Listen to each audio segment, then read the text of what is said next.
എല്ലാവർക്കും നമസ്കാരം. എന്ന് എൻ്റെ ചാനലിലേക്ക് വീണ്ടും സ്വാഗതം. ബിഗ് ബോസിൻ്റെ ഒരു ഈവനിങ് ടാസ്ക് ആയിരുന്നു ഈ ടിക്കറ്റ് ഫിനാലെ ടാസ്കിൽ വിജയിക്കാതെ ഫൈനൽ വീക്കിലേക്ക് കടക്കില്ല എന്ന് വിചാരിക്കുന്നവരുടെ പേരുകൾ പറയാനായിരുന്നു ടാസ്ക്. അതിൽ നോറ സംസാരിക്കുമ്പോൾ ജാസ്മിൻ നോറയുടെ സംസാരം ഇഷ്ടപ്പെടാത്തതുകൊണ്ട് ഓരോ ചേഷ്ടകൾ കാണിക്കുന്നു എന്ന് പറഞ്ഞു.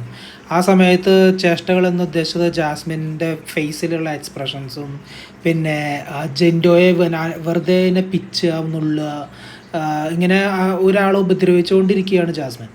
അപ്പോൾ ബിഗ് ബോസിനും ദേഷ്യം വന്നു.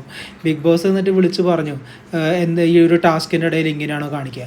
കഴിഞ്ഞ ഞായറാഴ്ച മോഹൻലാലിൻ്റെ മുമ്പിൽ വെച്ച്, ലാലേട്ടൻ്റെ മുമ്പിൽ വെച്ച് നമ്മുടെ ജിൻഡോ ചേട്ടൻ ഇതുപോലെ ഒരു കാര്യം ചെയ്തപ്പോൾ തന്നെയാണ് ലാലേട്ടൻ ചീത്ത പറഞ്ഞത്. അപ്പോൾ ആ കാര്യമെങ്കിലും ജാസ്മിനെ ആലോചിക്കാമായിരുന്നു. അതുകൂടി ആലോചിക്കാതെയാണ് ജാസ്മിൻ അത് ജിൻഡോ ചെയ്ത സെയിം കാര്യം ഇപ്പോഴും റിപ്പീറ്റ് ചെയ്ത്